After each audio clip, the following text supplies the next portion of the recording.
BJ, so stoked to have you on here, man. Welcome to the Sharpening Strength podcast. Excited for this one here today.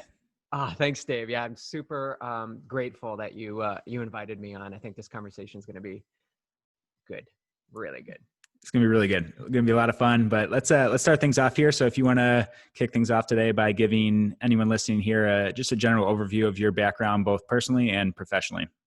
Sure. So I'm a triathlon and running coach, yoga instructor, and I haven't always been that. I grew up as an athlete, but that transitioned pretty quickly through college, became a business major, worked for a company out of college that I worked for almost 20 years, started sweeping parking lots and taking out trash for this company, ended up being the director of digital marketing 15 years later. And that set me on a really good path. I started when the internet was just starting. So in the mid 90s, I became their web designer. And so that just kept moving throughout the company. I became a manager, so started hiring people. And then this was all in Newport, Rhode Island. And I grew up in New England. And that's where I met Jess, my wife. And we soon decided to move to Boulder, Colorado. And when we did that in 2001, I was able to work as a contractor for the same company. We wanted to go to Boulder because we were snowboarding freaks. We snowboarded a lot. We actually took, I think, 3 trips one year out to Boulder to go snowboarding. My wife's sister lived out there. And so that's where this bug for endurance sports really took hold. And it was, I think we were there for about a month before we bought mountain bikes, got all geared up, started hitting the trails, entered myself in a 100-mile mountain bike race the following spring. So from sea level to mile high living. And then the race was going to be 14,000 feet in Vail, Colorado. So I think that was, I know that was the moment, because I was really intrigued by this sport of going long, and I failed. I didn't finish. I didn't make the cutoff. But what it did is it allowed me to shift my attention to what are the things necessary to go back and complete this race the next year. And some things were get a road bike, start putting in road miles. You don't have to do all mountain bike miles. Practice nutrition, put more time in climbing. And so I did all those things, finished the next year, and that steamrolled into triathlon, which started in 2004 when I did my first sprint triathlon. And since then, I've been in the sport now 16 years, and I have made my passion my profession. And so I'm now a coach, and I love it. And I think we'll dive into it, but it's super important to tap into what brings you joy in life. What are you really passionate about? And then pursue it no matter what. And so that's my story. I stood up to some challenges and beliefs that were untrue, and found my way to being a head coach for a team of athletes and individuals who are looking to just raise their vibration and become better humans. I love it. Yeah, no, I love your guys' story, and you and Jess are just so, such an inspiration in people to model in terms of following those passions and not letting the common things that can tangle us up and hold us back from doing that. We do have a lot of other good stuff I want to get to, but I want to touch on, we left a little bit of a gap between, so you had this more traditional job and now you're following your passion and coaching people. You make it seem like it's such a simple transition, but I know there's got to be a little more than that. So can you touch a little on, so going from making that jump from more stable career professional to, I know I want to follow this, it's in my heart to follow it. What was going through your mind? Was this a quick switch, a slow thing? And how did that kind of come together? Oh, that's awesome, Dave. I'm glad you dived into that, because that was a pivotal moment in my life, especially being with this company for so long. When we were in Boulder, we were there for 9 years. We moved back to Newport because the company had asked me to come back into house. And so from freelance back to being in the office atmosphere. And that was a challenge. Think about those environments, Boulder, and then coming back to the East Coast in Rhode Island. And there's definitely different energies in both spaces.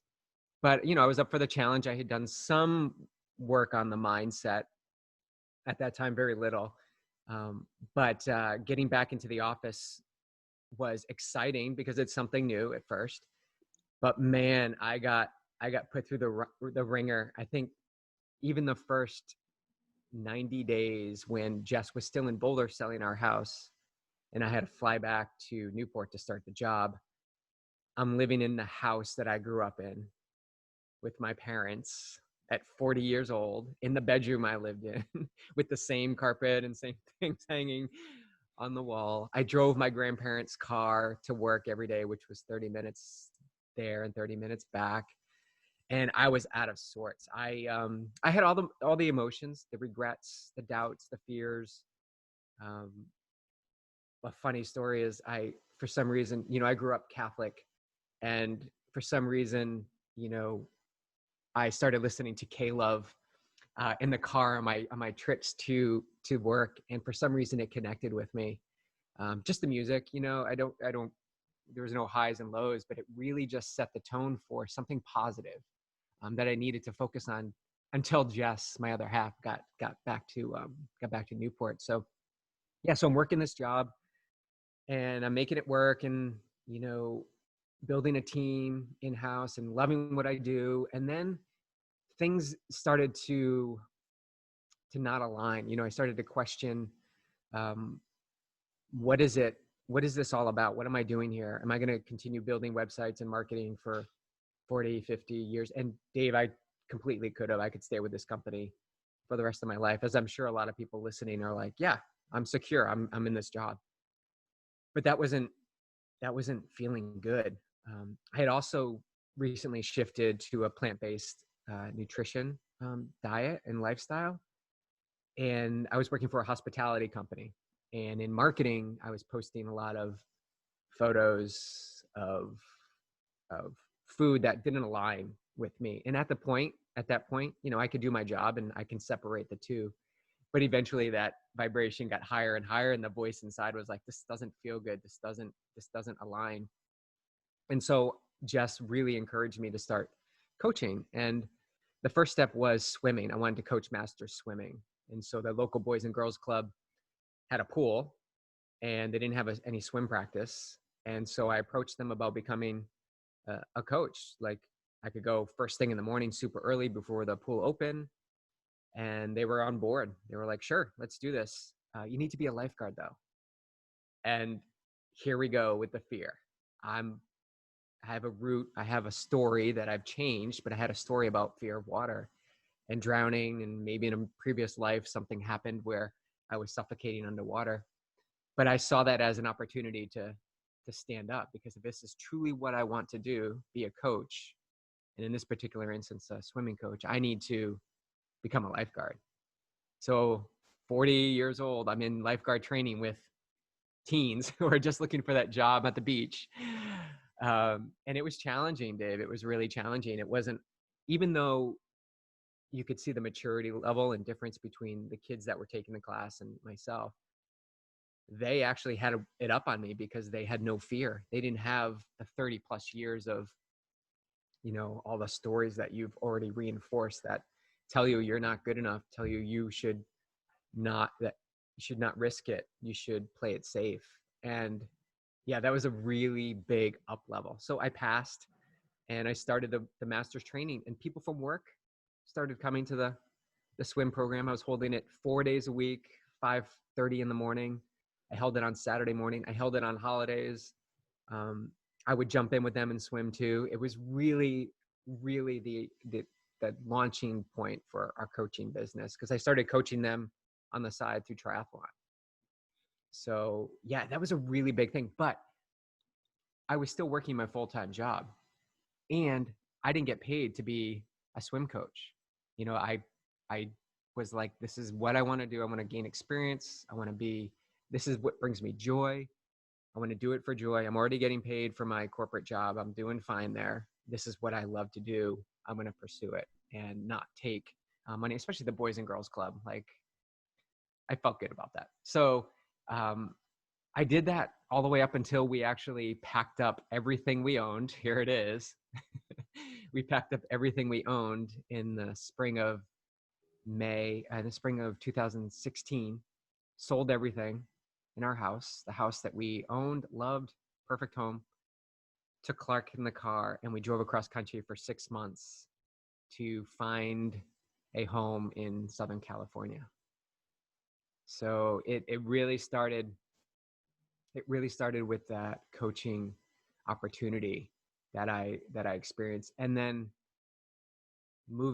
quitting the job, Dave, that was not easy, because how many guys do you know would just quit, take a pay cut where you make a third of what you were making, if that, to hit the road and live in a car and a tent and think about providing for the family, and have fear and doubt that, will you ever get this opportunity again? Is this the right choice? And all those thoughts happened. All those emotions were stirred up inside. But I can tell you at that time, I had been doing work on myself already. I had been working on the mindset, the morning meditation, clearing the energies, the noise that's happening, and understanding that all that stuff is not true. It's not real. What was real was, this is an adventure. There's hesitation and there's a pause in moving forward. So that's the very reason right there that I need to keep going, because change and moving to something that is not in your wheelhouse is uncomfortable. Tim talked about it in your podcast. He talked about change being really, really uncomfortable. It is. The things that I shouldn't say should be doing, the things that are the most rewarding are going to challenge our existing belief system. And if you believe that the belief system that you have is who you are as a person, it's going to create a lot of suffering and resistance. So it's good to begin experiencing the space between the thoughts and who you believe you are. So get in that area and in that zone. And so that helped my transition, but it didn't make it a piece of cake at all. I went through all the regrets. I was like walking in the office to tell my boss I wasn't going to work there. And I was like, what am I going to say? How's he going to react? And how long do I have before I actually get that last paycheck and move out? And so, yeah, it's a really growth process, Dave. It didn't happen overnight. For me, it took months. And I have an old story of being a delay person. I think about things too much. And I think maybe some of your listeners can relate to that. Let me think about it first before I answer. No, just answer. There's no right or wrong. And that's a belief too, no right or wrong, that really allowed me to take this jump, because I knew deep down that I'm a good person, and the energy that I have is going to take care of me.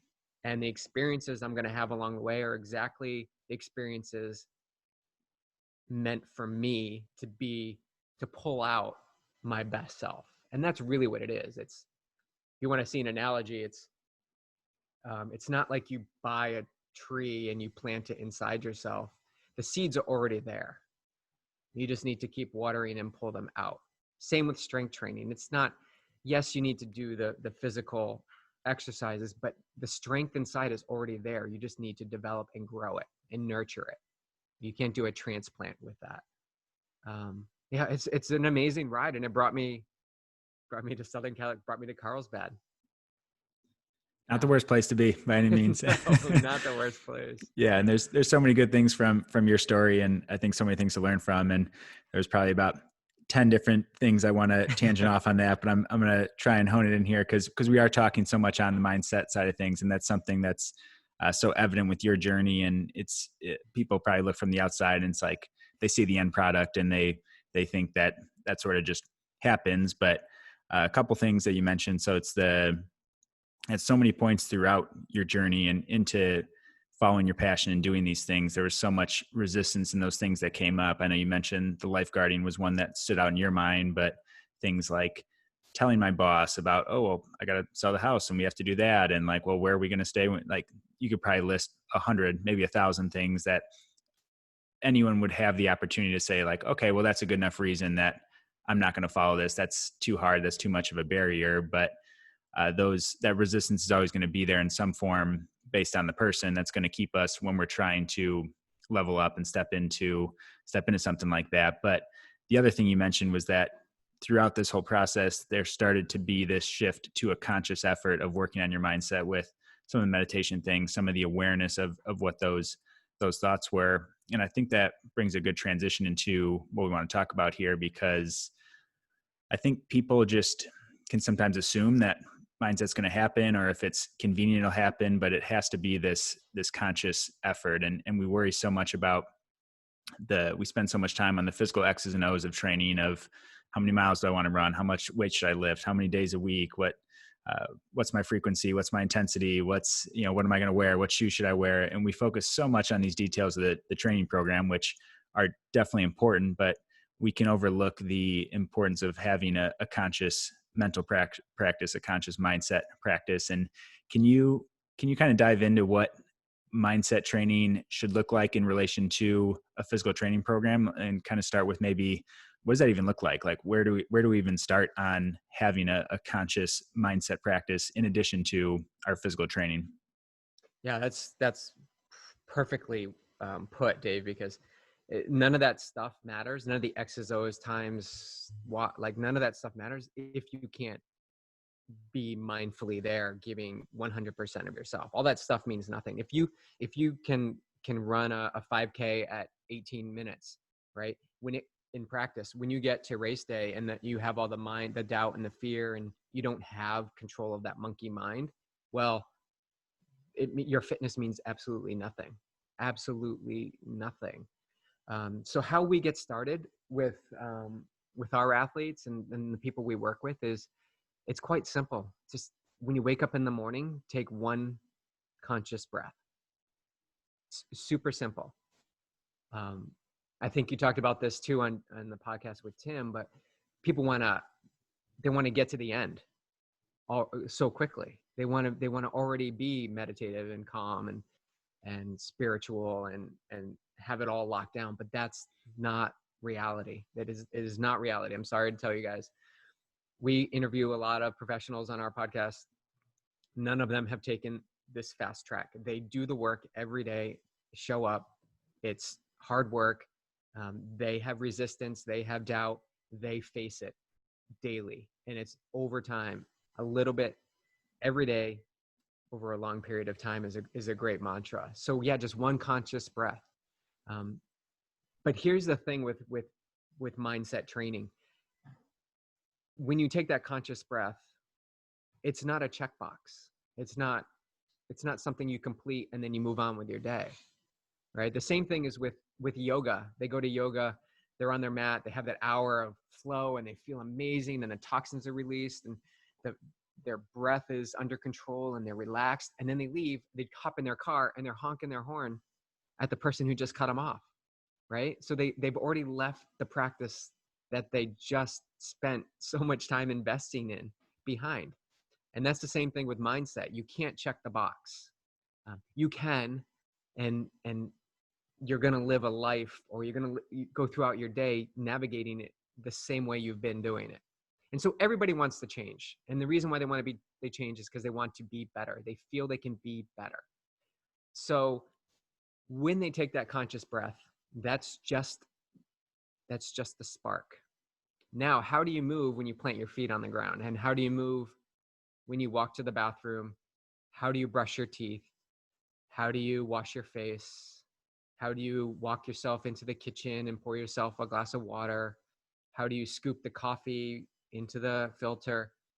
And what that all revolves around is what mindfulness is, which is paying attention to what you're doing while you're doing it. So this conversation we're having, I'm paying attention to what you're saying while you're saying it. The mind wants to go into the future and say, well, when he asks this, I'm going to answer that. And it's also going to rehash what I've already said and said that wasn't good enough. So the mind is constantly going into three places: the future, the past, and the present. And the only thing that exists, and this is so cliche, is the present moment. Like right now, this is it. So if we can get our minds wrapped around that, if we can understand that this moment is happening now, yes, we want to be better athletes. Yes, we want to get that hard training session done. But right now, what do we need to do to get ourselves to that point? And so mindfulness and meditation, or prayer, or gratitude, whatever you want to call it, I'm getting more into the flow of just calling it whatever it is. It's time alone with yourself and your thoughts. The more you do that, the more you create that bigger space, is what I was talking about before, that space between stimulus and response. You have the thought. What did Dave say? Did I say the correct answer? And then what my response is, so I can choose. And when you can choose something, when you can choose that thought or that path, that gives you power. And we all want that power back, right? We're power hungry people. But it's the power of our own thoughts and the power of our own mind that is really dictating how we navigate our day, how we perform in a race, how we perform in a workout session. So we're constantly judging how we are, how we performed. Can we do it better? And I'm saying, scrap all that. I'm saying, let's pay attention to what we're doing while we're doing it. And let's bring mindfulness and present moment awareness to what we love and do. And in my instance, it's coaching and triathlon. How can I be my best in that?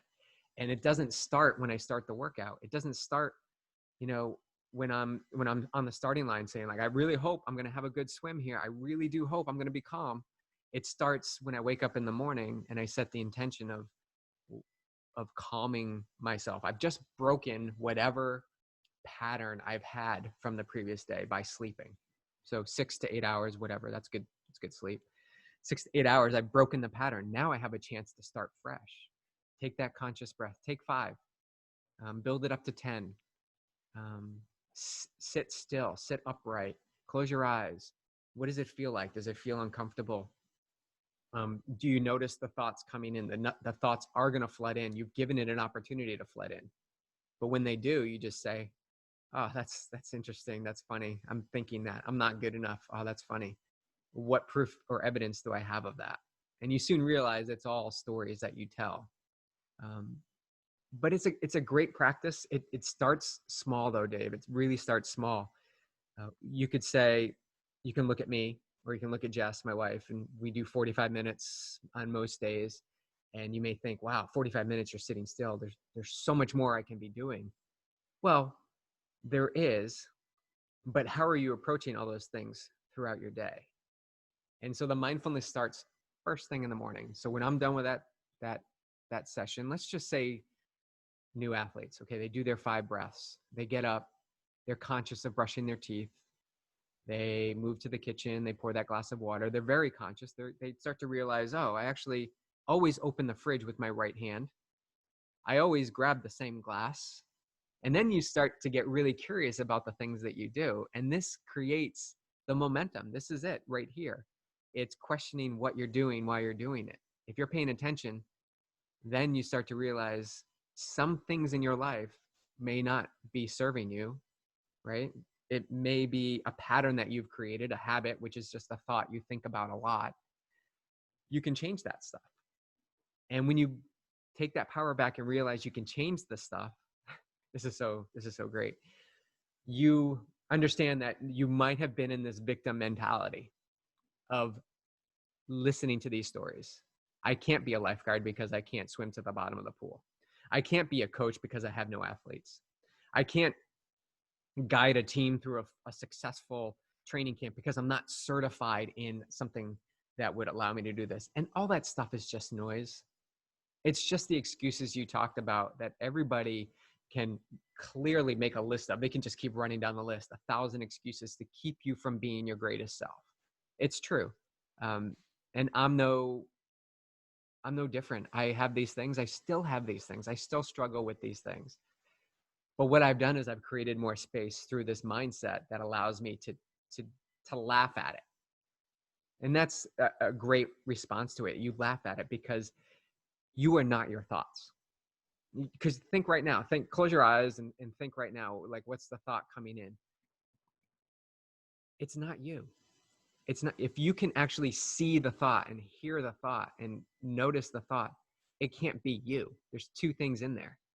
And then you open your eyes and you're like, interesting. That's funny. And then you just keep getting on and on and on to it. But I caution you because this is going to question your identity. It's going to question who you are as an athlete, as a human, as a mom, as a dad, as a coworker, as a boss. It's really going to question your identity. But that's great. That's a great place to be. The first feelings you may have when I say that is like, oh no, like what happens if I'm not that I identified with that stereotype? What happens? Who am I? Great place to be. Really great place to be. Great question to ask. Who am I? And, I had that experience, and I don't know if you want to talk about this, but just touch upon it briefly if it's okay. In 2016 or 2014, I had a major lower back injury. So I had already been in the sport, I don't know, 15 years. And it took me down. I was carrying my dying dog, golden retriever, into the car and heard something pop in my back. And this was leading into an Ironman where I was getting really, really fit and strong and really getting dialed down into what this distance is all about. And I was unable to race. And I went down and my dog died. And I went down this super dark hole, super dark. And I didn't know how to get out. But it questioned my identity as a triathlete. And I can remember that the times of who am I if I'm not able to swim, bike, and run? What am I going to do? Am I just going to walk all the time? And what does that look like? And that's where a full, strong, two things, a fully committed meditation practice helped. And I sought help for this. I have a meditation guide that I meet with bi-weekly, but also a strength program that I had been lacking. And so the mind, you got to train the mind, but you got to train the body. And you may think you're doing the things necessary to get you there, but the outside resources, the outside voices, the Dave Pachkowskis out there, the Bobs, who is my meditator Bob, you need to seek outside of, you need help. And at that point I needed some intense help. But I wouldn't change it for anything because it woke me up. It shook me and woke me up. And that too has been a launching point into my commitment to doing the small things daily. And we can talk about that too, how we work together, you and I, but I really think we all have experiences like that. And as coaches and mentors, I want to save people and give them the opportunity to bypass that. But also that's stealing from them. One of the yoga laws is non-stealing, and that can mean so many things. Obviously taking money from other people would be the first one you would think of, but also stealing the experience that they would have from this life-changing opportunity. So I don't wish I didn't have this. I'm completely grateful and so blessed to have that experience because it woke me up. And now I'm a different person, different athlete. I like to say you could drop me anywhere in the world right now and I would be okay if I didn't have my bike or running shoes or swim cap and goggles. I would be okay because I've taken back that power of who I am as an individual, and it's not determined by what I do. Well, that got pretty expansive there. That's no, I like that. And that's a different direction than we were heading, but I want to touch on some more of those things because we talked about a couple things that are hard to overlook in anyone's life. And we talk identity and we talk suffering, and two things that depending on, regardless of what you believe in, there's, a lot of benefit in our faith. It's, there's a lot of things that say we will be tested, suffering, and that's what produces our character, and that's what does those things. And likewise with our identity, it's when you talked about when you reflect in those things and sit in those things, it makes you question your identity. And I don't think it's necessarily a question, and I know what you mean, but I want to clarify here. It's not questioning your identity, it's questioning our perceived identity, our identity we're putting in our work, in our health, in those things. But being able to question that perceived identity allows us to get to more of our true identity. And that's could be a scary place for people to go to, because we've masked it for some reason for so long. But when we can really step into who we are in that sense, that's a really good place to be. Yeah, I thank you for clarifying. Yeah, it's it's the story we've built about ourselves. Of course, we're going to build up the story that's most comfortable, right? We're gonna attach to it. But you're right. The truest self is inside there. And when you allow it to come out, hey, listen, we've got one life. We could be gone tomorrow. This is it. We've got today. We've got this conversation. So are you going to keep living this story that you believe to be true, or are you going to start questioning things? And maybe when you drive out of your driveway tomorrow, you're going to go right instead of then left. And it may add more time, but it's going to give you more options to look at different streets. Maybe you see a different house. Maybe you actually get to work earlier, or maybe you have a conversation with your neighbor. It just opens up all these possibilities. And that's the essence of that mindfulness, of paying attention to what you're doing while you're doing it. So yeah, your identity, you can build your identity to be anything you want. I was a corporate, marketing person. Now I'm not any of that.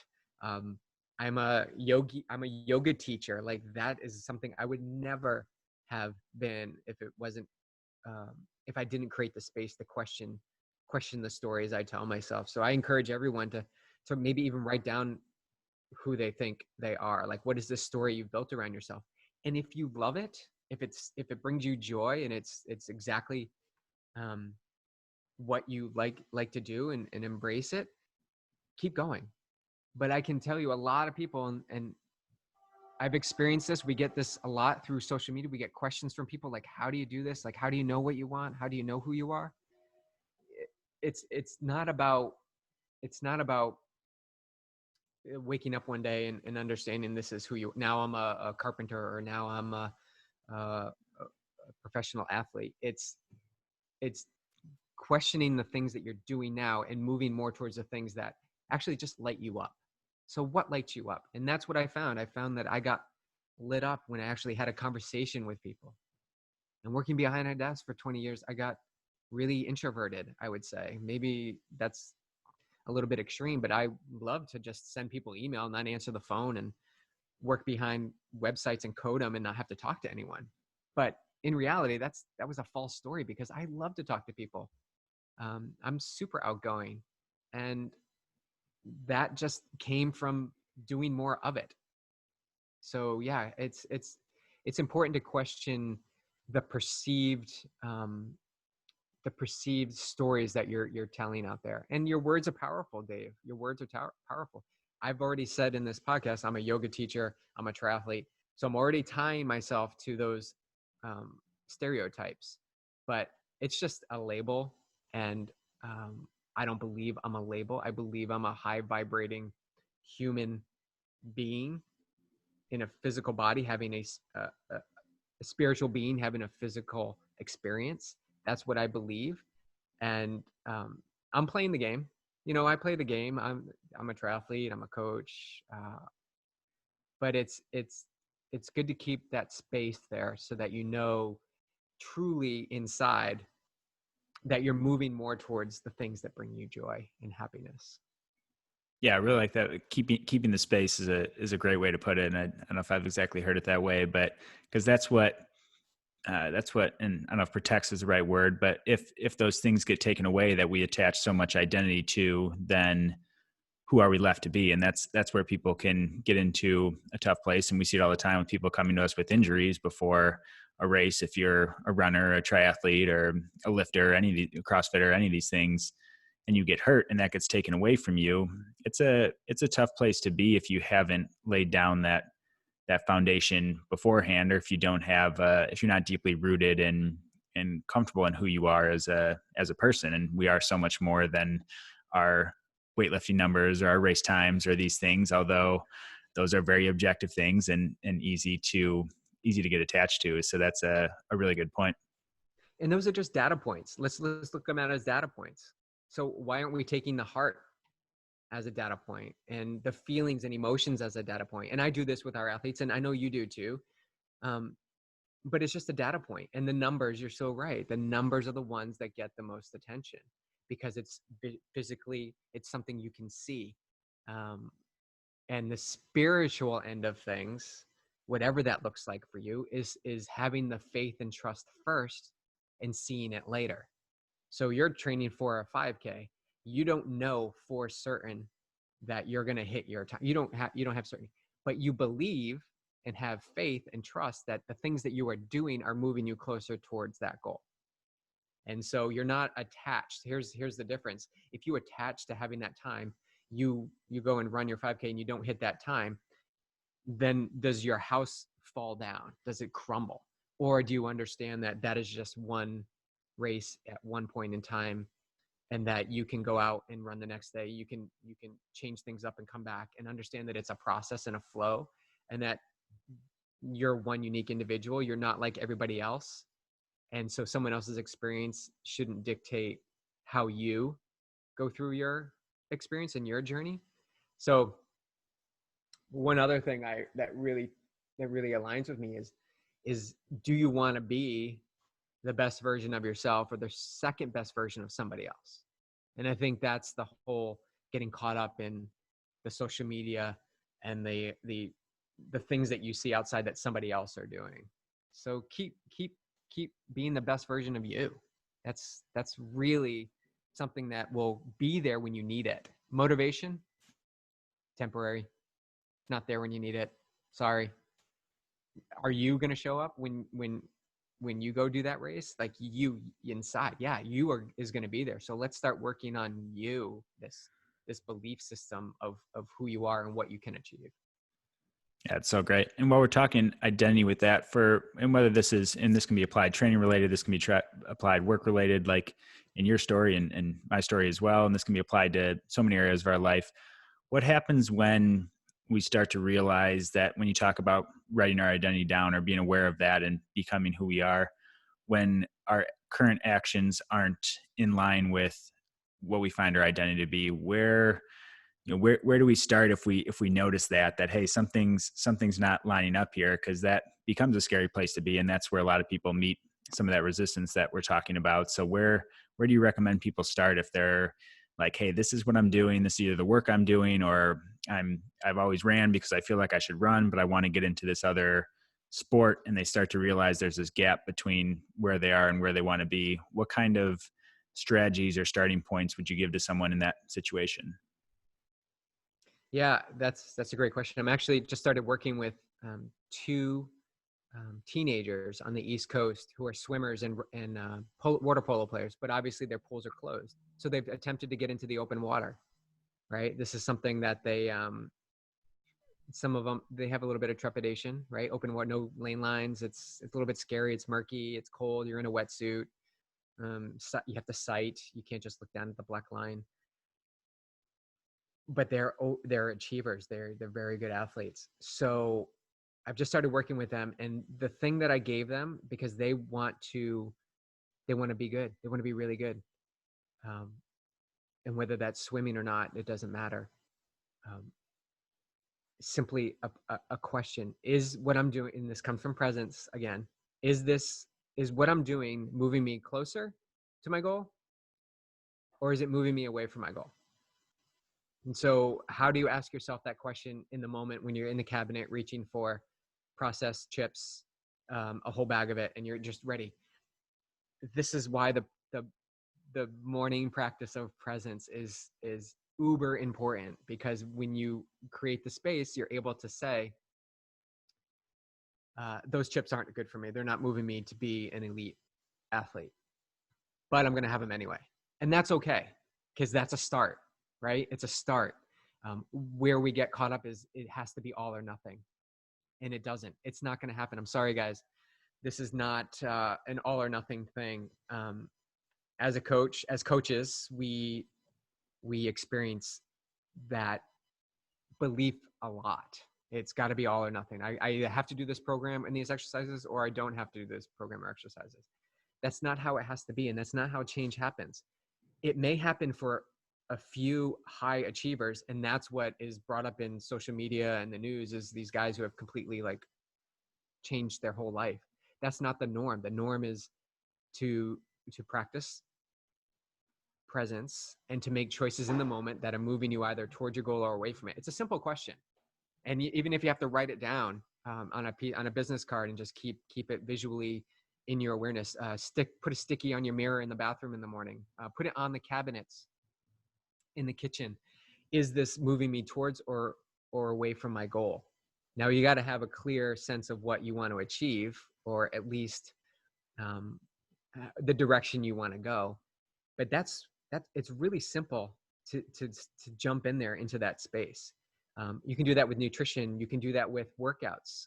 I think the people who don't have coaches and are out there hammering themselves because they believe that, if I run fast 6 days a week, then I'm going to be a fast runner. Is this moving me towards my goal or not? And most times those people are ending up injured or running only sometime because they're nursing sensation in the body. Well, change it. Like, seek help, change it. But I think that's a good practice. It's asking yourself. And these kids, he really, the boy I work with, he really, like, I could see him thinking about it. Like, yeah, is the food I'm doing, are the workouts I'm doing moving me towards being an elite athlete or not? And it's simple, and it just takes time.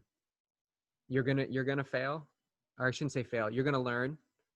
I like that word better. You're gonna learn from falling down, but you're gonna learn a lot about yourself and how you make decisions. The automatic of going to the cabinet and grabbing the chips may be not so automatic anymore. And actually, you may go to the store, reach for the chips, and be like, I don't actually need to bring them home this time, which is even better. And so that's how things snowball. That's how these mindful moments, let's call them mindful moments, start to stack up little bit by little bit every day. Michael Phelps really believed in many small wins every day. And he's talked about this relentlessly. So has his coach, who I look up to. But little wins every day add up. They stack up. That's how you create a habit. It's not saying, well, Monday morning on June 1st is going to be the first day that I start this. No, we're both shaking our heads. No, that's not, I don't believe that's the formula. Yeah, 100% agree. And we have to educate people on this all the time, as they've maybe come to us with injury or they're not performing the way they want. And it's been 10 years, 20 years of developing imbalances or compensations or things. And they're like, well, I thought this was only going to take a couple months to get, like, why isn't this getting better sooner? And it's having to explain there is no fast track. And our body's a good example of that. And we have to assume that our mind is. I think for some reason it's easy to assume the mind somehow responds quicker because it's not as tangible and physical as the body. We know how, to some degree, how muscle grows and how we improve flexibility in those things, but we assume that the minds just snap our fingers and all of a sudden it's better. And we keep coming back to no fast track for this. And especially as it relates to, in your example of training for an Ironman and completing many successful Ironmans and competing at a very high level. Can you talk a little on kind of the outcome versus process of how you approach that? Because looking from the outside, completing, maybe if you want to go back to even your first Ironman, that's got to be an intimidating task of even where to start. But how do you break that down daily into actionable things and those small wins that allow you to go from, okay, I'm not ready to this, to, okay, now I'm competing at a very high level. Yeah, that's great. I've done 15 I've completed 15 Ironmans. I've had plenty of DNFs. I had one in 2010 that just took me out of the sport because I just had a distaste for it for 2 years.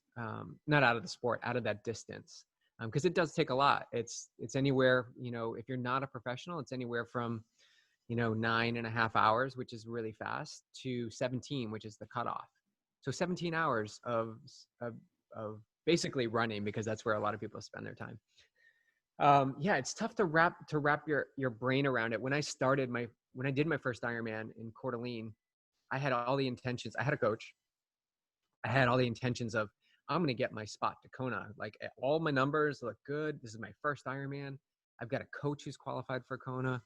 I'm going to get it done. And your goals quickly shift throughout that day. You get to a point where you just want to get whatever it takes to get to the finish line under 17 hours. That's what happens. I'd say 90% of the time. And I finished that first Ironman. It took me a long time. It took me 13 and a half. It's all relative. This is all relative. It took me 13 and a half hours, I want to say. Now I'm 47, and recently I've done my fastest one in just over 10 hours. So I'm getting faster as I'm getting older. But that comes with the process, not the outcome. Whereas I was originally focused on the Kona qualification, the finishing time, getting there, because I posted to all my family and friends that I was going to do this time, and because they were always asking, how long do you think it's going to take? And then it quickly shifted from outcome oriented to process oriented, because I realized in this whole journey that I love what I do. This is allowing me to stay fit and strong and be a role model, right, for these people that look up to me as a coach and athlete, that you can stay physically fit and capable of performing well into your 40s. I'm proof of that. But it takes patience, which I've been blessed to have. I'm an extremely patient person. It's been a curse at times, because it takes me that thought, the overthinking of things, when I really need to just act. But patience can be really good. But understanding that what you do today is setting the foundation for your ability to go faster, which is what everybody wants to do, later on. So we need this big foundation. We need this big platform. You wouldn't build a house on a weak foundation, in sand. You want to build concrete. And actually, let's build a big concrete patio. Even if the house is going to be small, let's build this big foundation that we hope won't crack, but it may crack, and that's okay. But the wider we make it, and the more investment in time we make during that period, the more we're going to be able to absorb the stuff that we put up at the top. And we're going to call that speed. So if we lay a big foundation of endurance, a big wide platform of low effort, walking, easy riding, just getting familiar with the ocean and the pool. If we build that out and get the mindset wrapped around being able to complete 10 to 16 weeks of just work, just regular work, just going through the motions. When we sprinkle on the speed work, and it will come, right? People want this right away. But when we do add that speed work, that intensity in bouts, your body's going to absorb it 100 times better than it will if it's in a fatigued and stressed state. So the old adage, stress, rest, adapt. So let's stress the body. Not so much. Let's give it a little bit here and there. Let's rest the body. Let's get it really rested in between the periods of hard training, and then let the body adapt. Now, if we do this over a long period of time, and this is why I really like to work with athletes who are invested in something like an Ironman, they're looking a year or two out, not I've got an Ironman in 3 months, get me ready. And so these are unique situations and everybody's different. So I take them on depending on the individual. But ideally, you need a year or two to really build the foundation to allow for yourself to perform your best. And that includes nutrition. It includes body movements, strengthening, yoga, the breathing practice. I can't stress enough the breathing and how important that is to these long endurance events. So wrapping back into your process, if you're grateful for every day that you're able to train, you're not missing many days because you're keeping the intensity low and you're building upon brick upon brick upon brick to eventually you get to the place where you're crushing it. And this is what we see most. People will say, I didn't believe it at first and I didn't want to do it, but I signed up and I'm on board. And they get to that point where they need to do the hard work. And 9 times out of 10, they're telling me, I can't believe I ran that fast, or I can't believe I'm actually swimming well. And I keep telling them, I'm not surprised. I'm not surprised. Like, this is exactly what you've committed yourself to, is doing that daily work, day in and day out, the consistency. Consistency builds momentum. Once you have momentum building, you can kick back and just let that thing ride. But it's really important to stay on top of the consistency, especially, first 6 months, 8 months. If you build that habit, some say habits can be built in, 21 days, 30 days. Let's get a really big foundation. Let's talk 6 months here. If you can prove to me that, and you got to earn the right. This is another thing. You've got to earn the right to do these hard workouts. If you can be really good at the small things, then let's see what you can do. You've earned it. Let's put some pressure on you. Let's test the system. And there's no formula. I don't have this is the plan. It's how do you feel? And this is where I see you moving. And we keep checking in. We take all the data points into play, and then we move forward. And the greatness that comes out of these athletes, when you shift to that daily gratitude practice, you could even call it, and not so much on what's going to happen in the end, because when you have that outcome, you have that time, you're almost limiting yourself. You're almost saying, I can only do a 10-hour Ironman. Why can't I do a 9:50 or 9:45 or 9:30? And so I want to celebrate the potential versus celebrating the lack. Yeah, it's so good. So much good stuff in there, and the foundation work is what makes that possible too. And that's coming back to that. And we talk about that all the time, as you know, Beej, with working on some of the strength things we've worked on together, and how long it takes to build that out too. Of people, it's so easy to get impatient, and a lot of the people we're programming with and working with in the same sense we've been working with them for 6 months or a year and a half in some form, because it takes time, and people get to that 6-month mark though, and depending on the person, how long it's been going on, and all of a sudden they're like, whoa, I went to do this thing that I hadn't done in a while, and it was just so much easier, and like I feel so much better. And I'm glad you didn't rush me to doing a bench press or a pull up or jumping into sprints right away, when if that foundation is not built up, then we set ourselves up for all kinds of, in the physical sense, injuries, in the mental sense, letdowns, or missing out on our potential, because we have this fixed idea of what we think should happen, and that can get us into all sorts of troubles, I'm sure you see with your athletes. Expectations, Dave. It's expectations. You expect to be somewhere where you're not, and that just causes suffering when you don't meet it. So let's remove expectations. Let's just say I'm going to do the work for the sake of the work, not because of the reward. Just keep showing up and doing the work. And I can share my story working with you if you like, because I can't believe the stuff that see, here we go. I can't believe. Of course I can believe. I'm doing the work, right? I'm showing up every day. I sought help. I saw a problem in my, do you want me to share the story? Yeah, let's do it. So I was going into Ironman Santa Cruz last September, and I'll keep it short. I finally had enough. I had my sucks enough moment. Like, it sucks enough. My left glute, which is exactly where my lower back injury happened in 2014. So even me, mindful moments, I capture as many as I can. I fall off the train, and this was showcasing itself in a big way. And I'm like, I'm done with this.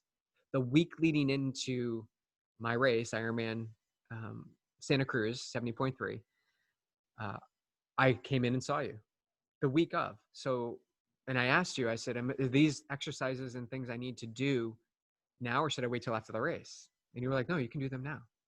And that is old BJ tendency to be like, I'm going to wait. I'm going to delay. I'm going to get information after I do this race and see if I really need to do the exercises Dave is giving me. But I didn't. I stood up in that moment to my belief system. And the day we drove up, it was the day after I saw you, I did the exercises, and I was feeling sensation from these exercises because it was using things I have not activated, maybe never in my life, even as an athlete in high school and growing up. And so I just kept going with it. So I think Thursday, Friday, Saturday, doing the exercises Dave gave me. Even the morning of the race, I was doing some exercises you gave me. And let me say, I did not run for 3 weeks leading into that race because of the injury or the opportunity. And showed up on race day, laced up my sneakers for the first time in 3 weeks coming out of transition 2, and ran so strong. Not my fastest run, but I ran strong and solid, pretty good pace. And for the first time ever in an Ironman branded race, I finished on the podium. I came in 5th, which has yet to happen in the 15 years prior that I had been racing. So the learning here is that seek help when you have opportunities in your body. Even though I'm a coach and I know the body really well, I know my body really well, it's important to reach out and get that opinion, that second look at what's going on. And since that time, so that was in September, so what is that, 10 months? So yeah, I'm well beyond the 6-month. I'm leaving this because it's not working. I am still feeling stuff. What you've given me has not removed any of the sensation. It's dimmed it a little bit. But what I can say is in numerous other areas of my life and in my movement, I am not feeling things. I'm able to swim super strong. I'm running. I've run 50-mile weeks. And this is an important part too. I'm running 50-mile weeks in the same shoes that have over 1,000 miles in them. So is it the shoe or is it the structure of the athlete that is in the shoe? And I know we can debate that, and I'm sure there's science out there, but I can say for this individual, in my opinion of who I am as an athlete, I don't allow the shoe or equipment to dictate what I can do. I take ownership and responsibility for my body. And the work that you and I have done has allowed me to go from no miles to 50 miles over the past couple weeks. And actually, I've been running every day for over 80 days, which I'm trying to track. So those are just numbers. Those are data points. What is the key here? The key takeaway is that when you take ownership of yourself and your life and your body and where you want to go, you begin to discover that all the stories that you told yourself, all the excuses that you've shared with others that jump on board and share the same story is untrue, and it's only holding you back. So I have done one Ironman since we've started working together, and I had an amazing race. I had a phenomenal race, almost close to the time that I had in previous years. So things are only getting better. If I put a timeline on it and say, Dave, I'll start working with you if you tell me by my next race I'm going to get my spot, then I'm only going to create suffering because I'm setting myself up for expectations that are really limiting, because why can't I just get it sooner? But I show up and do the work. I think that's an important piece. If you're working with Dave and Lindsay and you do the work, it's going to make a difference. So remove the element of time. That's my sage advice. Just remove the element of time. and just do the work. It's quite simple.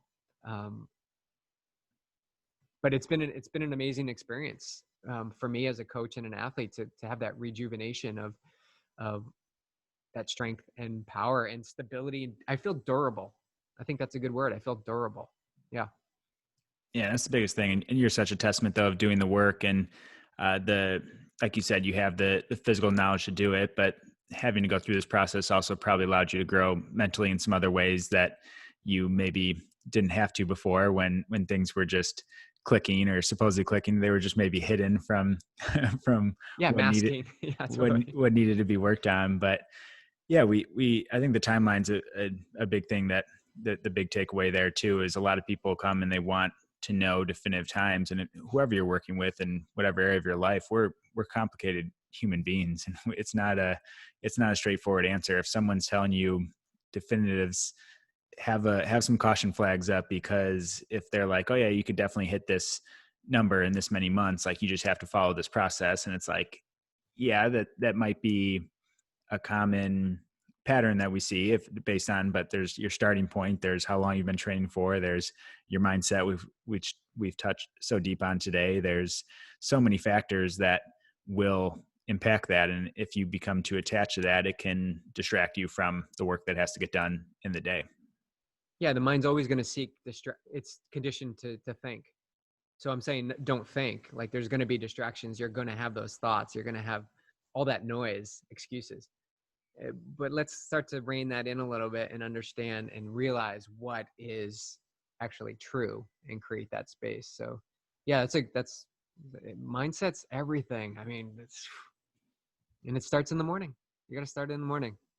Yeah, starts in the morning, and there's so many good takeaways from what we talked about here. And I want to start to transition towards, as we get towards the end here too, is, and we talked about Beach when we initially set this podcast up, is want this to be a place of so much more than health and fitness and the mindset stuff. I think we've already gotten into so much more than just health and fitness in this talk, which has been awesome. But want this to also be a space where men listening can realize that we see on the outside this image of this super successful athlete, and this owns their own business, and you and Jess have a great marriage and relationship, and you guys are following your dream, and you're super fit. You always seem happy and on top of the world. Even I remember when you come in with a swollen knee after one of your races or your runs, and I'm like, dude, what's going on with you? You're like, oh, it's no big deal, like just something, like nothing happened. I had to point it out, and I'm like, dude, aren't you gonna tell me aren't you gonna tell me about this?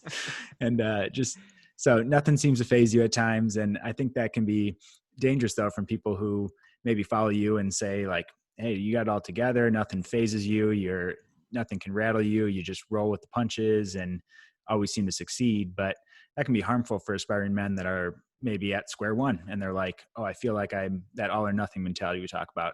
I'm here, I can't be there tomorrow. So it can be intimidating on where to start. But if you wouldn't mind maybe being open about some challenges, a challenge you're facing or something you faced in the past that's been a big catalyst for your growth as a man. I know we've already gotten into a lot of your story and background, but if there's something maybe more recently that you've been dealing with or struggling with, or something that can be encouraging for listeners out there. Yeah, this is so timely. We just moved. I mean, this is a simple example. We just moved upstairs from one studio to the next, and my wife is she's a recovering type A. She likes to say, but we have to clean this place. We have to get it super clean. And my thought is, well, we just moved upstairs. They actually painted the place, so they're just going to paint the downstairs. So why do we need to clean it? And so I went internal, and I saw myself not wanting to rock the boat. Right? Don't rock the boat. Don't say anything. Go inside. Become quiet. What is that? What does that do? That was old BJ that showed up, and this was 2 days ago. Old BJ. I just went downstairs and got to work and cleaning. I was just quiet and introverted and kind of went back to that old self. But here's the difference. I saw it. I noticed it. And just like I was talking about with the chips, it's okay, have them, even though you consciously had that choice. I consciously made the choice to go inside and quiet. but I knew that wasn't serving me. I know that wasn't the right choice. And I, I, after we were done cleaning, I went inside into the new place and just meditated for a few minutes. I just took a few breaths and checked in with myself to make sure that I noticed this was old habits coming up, and it's not serving our relationship. It's not serving where we want to go. It's not choosing the higher path. And those moments are very real, Dave. That it isn't just because I meditate, just because I'm fit and I have a wonderful life, and doesn't mean I don't have debt. It doesn't mean I don't have bills to pay. It doesn't mean we have athletes walking away that don't align. It doesn't mean I have terrible workouts, or I go swim in the lagoon the other day and I have just moments of fear and doubt because I don't know what's in the water, and I touch some seaweed, and I'm human. And I think it's important to share these moments of when we have doubt, of and fear, because we're challenging the identity of men, right? Of guys. Guys are supposed to not have fear. They're supposed to not let the things bother them. They're supposed to shut down and not talk about it. But let's talk about it. Let's bring it up. Let's get into that uncomfortable space. One of the things I took away from this whole journey I've been on is what sparked a lot of my changes, to do the opposite of the very thing we're taught to do. And that means saying yes to everything. So yes to when your wife says, should we talk about this? Yes, let's talk about it. Do you have time now? Yes. Right. Everything was always no. And I don't want to portray Jess as a person that is nagging or anything like that. She's completely independent and a strong human being. But we're real. We're real humans. We left a life of no debt, of full-time jobs, of a beautiful house, and we got rid of it to lead a life that is on the edge, that is we have debt, is living moment to moment, is finding ways to be creative, to keep that momentum moving forward. And it takes a partnership, and the guys need to pull their weight. The guys need to be more in tap with their emotional side, the understanding that you don't have to be hard all the time. We can have some understanding. We can cry. I cry plenty of times, especially during workouts. Like I bring it when I do some intense sessions, and that's what comes out, and that's okay, because that's healing. But that's the healing process. If you keep stuffing it, if you keep pushing it down, it's going to come back with a ferocity that is going to take you out of the game, out of the things that you love. So let's work this karma out, or whatever you want to call it. Let's work it out now, and stand up to the feelings and emotions that you have, and let's work through it. No time is better than this present moment.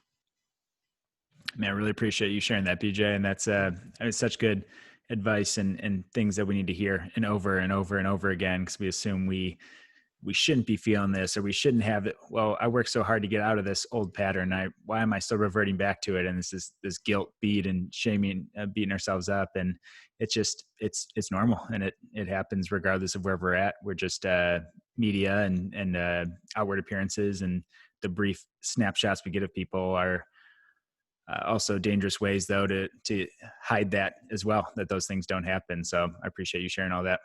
Absolutely. Yeah, I think it needs to be shown. Yeah. And as we finish up here, so I wrote down about 15 highlights here that I had from our talk. So I'm trying to narrow it down to 3 key takeaways. So I might need your help after I list some of the few that I highlighted. But overarching theme: start simple. So we rush to the end too much. There's no fast track towards wherever we're going. So starting simple, these small daily, everyday wins that we have that lead to big success over time, and not connecting to that time frame, disconnecting from the time frame, focusing on those small daily wins.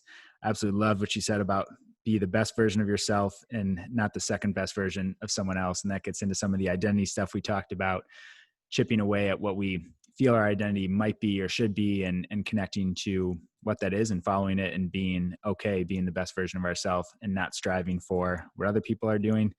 And then keep coming back to process over the outcome. So once we can disconnect from the outcome, not get so attached to a time or how we should look or how we should be feeling or where we should be at this point in our life, or I'm this young and I should be doing this, or I'm too old and I should be doing this. The more we can get away from those things and just fall in love with the process, good things will start to happen. So that was 3 of many I had. Beej, anything you want to add to that?